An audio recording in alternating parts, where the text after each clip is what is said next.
Good morning, morning, morning. Happy Saturday, December the 21st. Almost Christmas. Hope everybody's having a wonderful day. Today we're going to talk about how to detach from people. Okay, so sorry about that little interruption, but emotional detachment is consciously or unconsciously disconnecting yourself from emotional experiences or attachments to others. Detaching from someone you love or loved is tough and may trigger an emotional response, absolutely. Whether due to a breakup, changing life circumstances, or realizing that the relationship is no longer healthy and learning to let go. And that's what I needed to do a long, long time ago. But let me close this door. Mommy's just going to close the door. Because I don't need to hear Bo's playing his whatever. But if you'll sit down.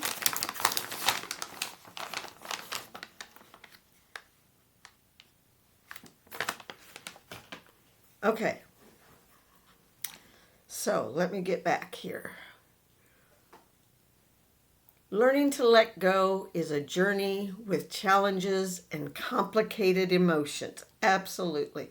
I've been working on this for 2.5 years, and I think I'm pretty close to being done with him. But we'll discuss how to emotionally detach from someone, how long it might take, and specific steps for detaching if you live with them. How do I emotionally detach myself from someone? Detaching emotionally from someone you love requires a mindful approach. And I loved him, didn't like him. I don't think I still love him, but I still have some affection for him, but not to that extent. So,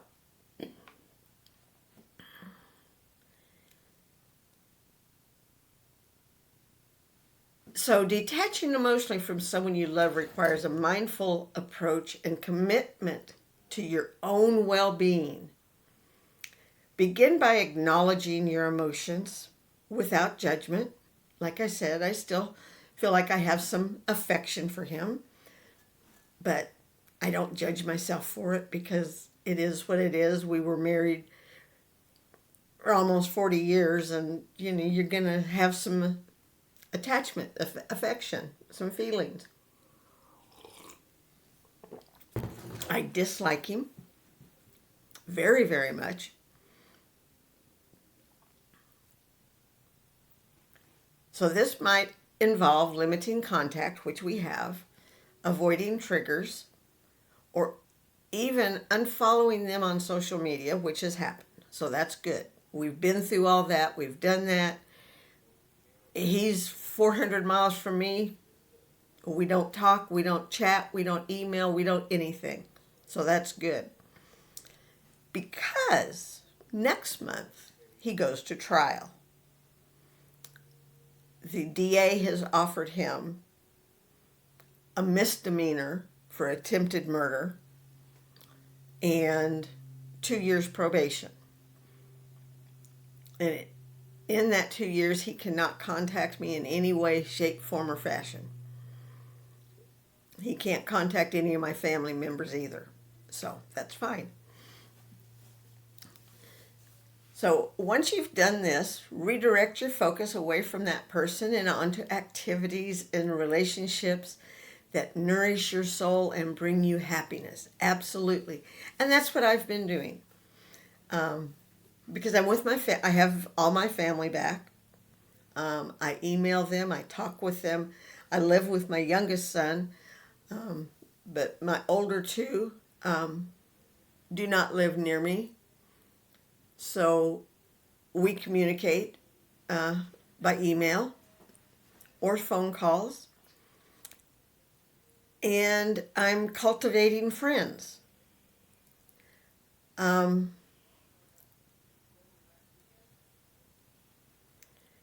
I need to continue cultivating self-awareness through mindfulness practices, noticing when thoughts of the person arises and gently guiding your attention elsewhere. Seek support from trusted friends and family or a therapist, which I have done, to process your feelings and gain perspective. Remember, emotional detachment is a gradual process.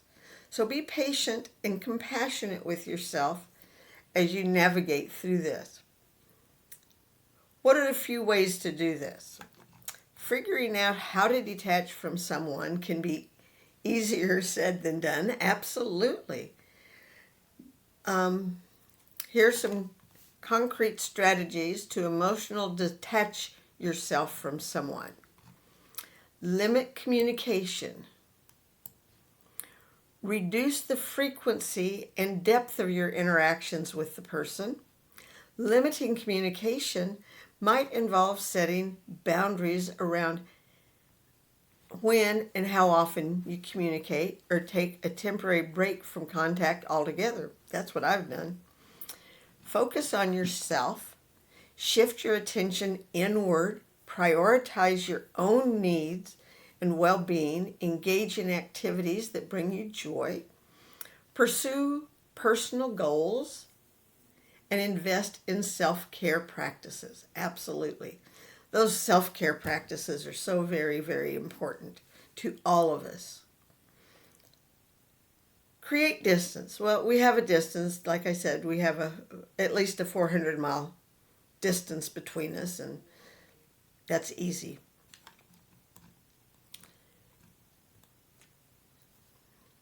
Challenge idealization. Recognize and challenge any idolized perception you may have of the person, which I have, especially in the context of an unhealthy and toxic relationship, which we had. Remind yourself of their flaws and limitations. Strive to see them more realistically, understanding the impact of the relationship dynamics on your well-being. Because your well-being is what is most important. Seek support, which I have.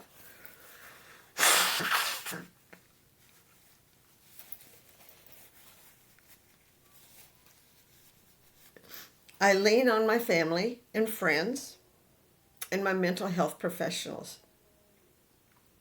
for emotional support and guidance. Talking about your feelings and receiving validation can improve your emotional health and allow you to gain perspectives on a healthy relationship. How long does it take to detach from someone? The timeline for emotional detaching from someone varies greatly depending on individual circumstances, the depth of the connection, and the personal resilience. There is no fixed duration or specific time frame for this process. Emotional detachment may happen relatively quickly,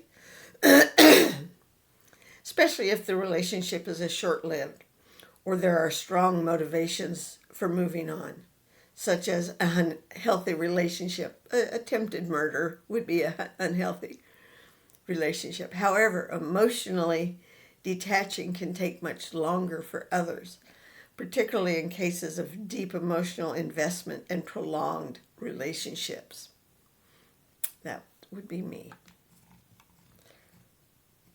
Research shows that factors such as the level of attachment, the nature of the relationship, past experiences, and individual coping mechanisms all influence the speed of emotional detachment. Additionally, the process may not be linear, and there may be setbacks or intense emotions along the way. Essential to to approach it's essential to approach emotional detachment with patience and self-compassion, allowing yourself the time and space to heal and move forward. Seeking support from friends, family, or a therapist can also facilitate the process and provide valuable insights and coping strategies. Ultimately, the goal is to gradually shift focus away from the person and towards personal growth, fulfillment, and well-being.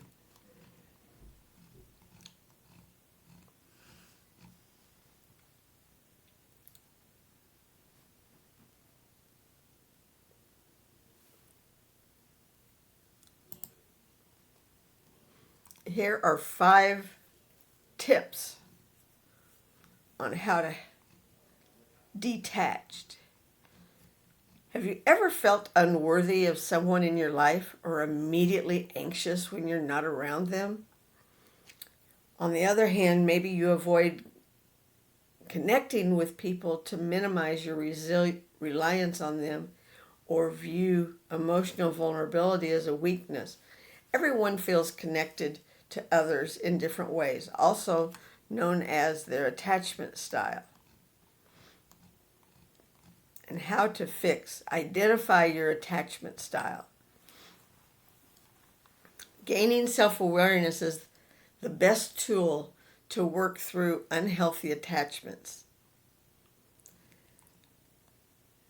The 4 main attachment styles are secure, anxious, dismissive, and fearful avoidant.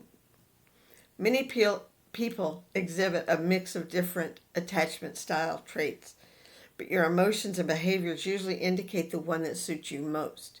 You do not need to know all the ins and outs of attachment theory or strive to get all the terms correct to benefit from understanding the basics. One way to figure out your attachment style is to look at the relationships in your life and how you act and feel in them. Ask yourself questions like, do you often feel anxious or cornered around that person? Yes. And when you're not with your partner, do you find yourself persistently concerned about the relationship?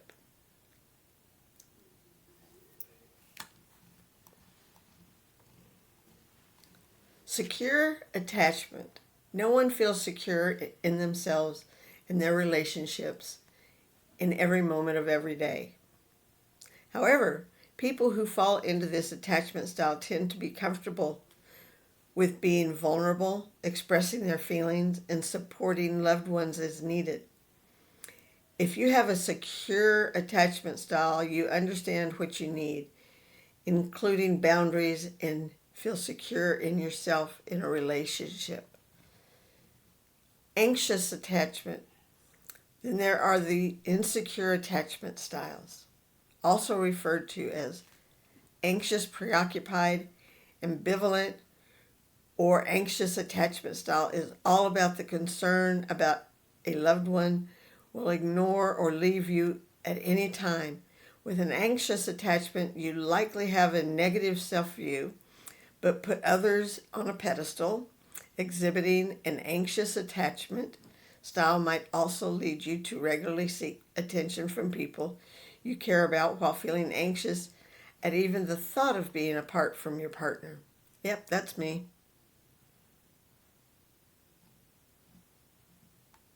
That's me.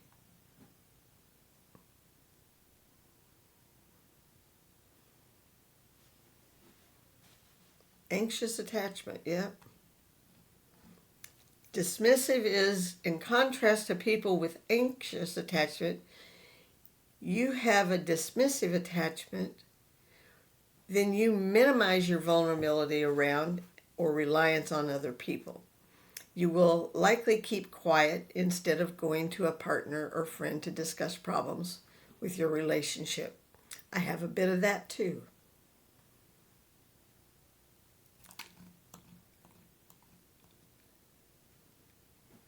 Did you relate to an anxious attachment and dismissive avoidant attachment style? Yeah. Then you might have a fearful avoidant attachment style, which is a combination of the two. It's also called the disorganized attachment style because people with this style switch between anxious and dismissive in different situations. Each of these three is classified as an insecure attachment style. For this reason, someone with fearful avoidant attachment tends to show confusing, ambiguous behaviors in their social bond. If you have had abusive relationship in the past, you may subsequently try to recreate these relationships while hoping for a different outcome. Then you must be crazy because you're not going to have a new outcome. Okay. Determine if you're dealing with unhealthy attachments. Yes, I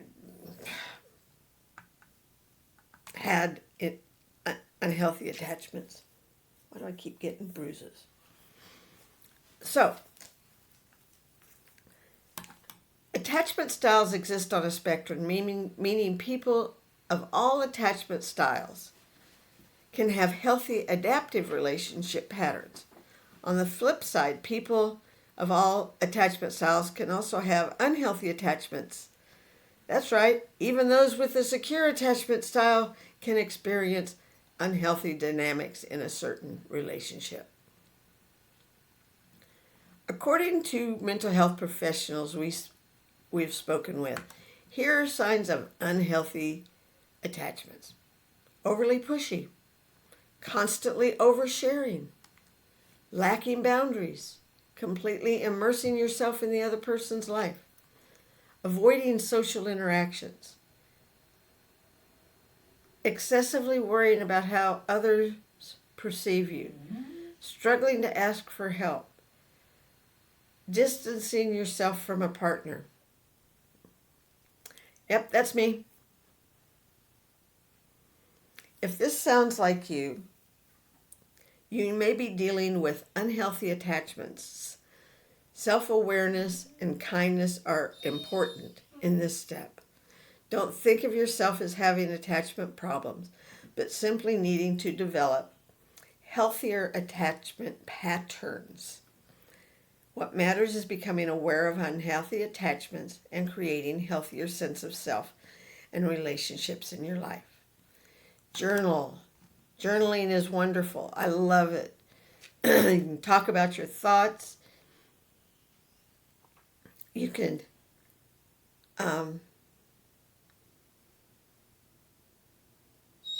talk about your unhealthy attachments in your journaling and learn from that. Learn how to get out of the unhealthy attachments. Get away from that unhealthy crap in your life.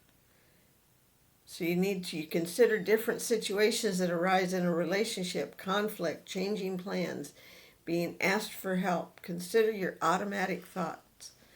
By identifying with these automatic thoughts, people can then work on challenging and reframing them. Emotions and behaviors are simply byproducts of our thoughts. If we do not take the time and effort to intentionally examine our thoughts, we will be able to change these patterns. We will be unable to change these patterns. This reflection is an opportunity to analyze where the emotions are coming from and any patterns of anxiety and avoidance that you demonstrate. Talk to someone you have a healthy relationship with.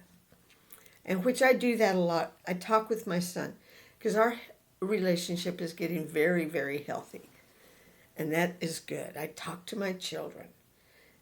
They can give me guidance on how to behave in this day and age. So I talk to my children to get a perspective on how to act around people. What is a healthy attachment? Because, I was going off stuff that I learned back in the 60s and 70s. Things have changed.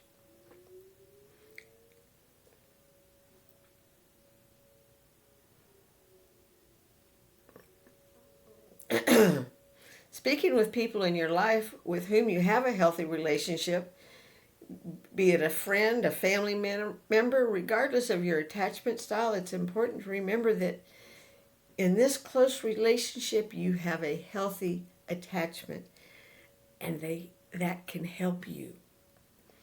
This person can help you figure out which signs of unhealthy attachments you demonstrate in other relationships. Anyone you have a healthy relationship with can give you perspective on connections you've already identified as triggers. But don't let them control the narrative either. That's you. You control it. Listen to their perspectives. Consider it as you evaluate how you feel and respond to other relationships. Seek professional help. They can give you more tools in understanding where an unhealthy attachment stems from. Learning about your unhealthy attachments can help you work on getting healthier attachments. You can also use any and all of these techniques and support systems to work on yourself and to fix attachment issues while in therapy. The process can be challenging and might not always be successful, but working on yourself is always worthwhile because you're you. You are who you have to work with. You don't have anybody else to work with. You work with you. So work with yourself. Work on yourself. Take care of yourself.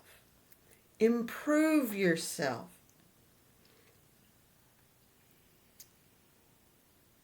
And this brings us full circle to where the healing process first started, which is repairing the relationship with yourself first. Absolutely. This will help you to understand that you can both be sad in a relationship that's not working, but you can feel relief after trying. And you've gained insight. The best option to continue to heal is for a relationship to end. And mine did. I ended my relationship with my ex-husband so I could heal. And I have. And I will continue to heal. And I know it's going to be a lifelong heal because we were together for what seemed like a lifetime. For almost 40 years is a lifetime. And he destroyed my life.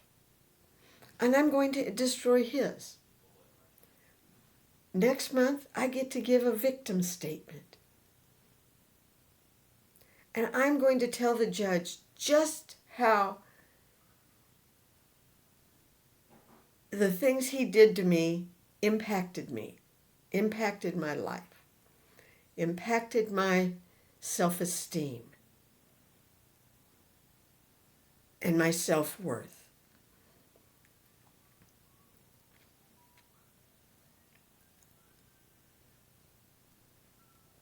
I feel like while I was with him, I lost the ability to know the difference between what is the right thing to do and the wrong thing to do, which I hate. I should never, ever feel that way. But luckily now I don't.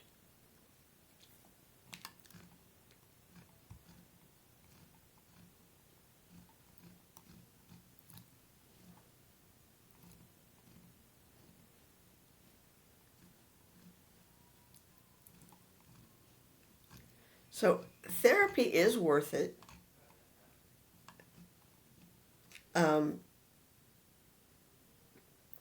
There are several outlets, several things you can look at online to help with this. Um, just Google attachment styles, how to fix, and you can find lots of help. But I'm glad that you're here listening to this. There will be more tomorrow, and moving forward, every day is going to be something different, something better to help improve our lives, yours and mine. Because I don't do this just for me. I do this for you too, because I know there's people out there that have issues like that I've had, and they don't know where to begin. Let me tell you what, I didn't know where to begin. I didn't. I was scared to death. I was scared to death when I called the police to have them come arrest my husband. I was scared as what I was going to do after he was gone. But I figured it out. I did. I did it on my own. I talked with friends. I talked with counselors. I talked with attorneys. I talked with friends. And here I am, trying to help myself and you. Together we can get through this. And we can do this with peace and love forever, always. Take care of yourselves. Remember, always remember to like, share, subscribe. I need my followers. Comment if there's anything that you are going through that you would like me to discuss. It might help you. It might help me. Who knows? Together we can get through this life. Talk to you later.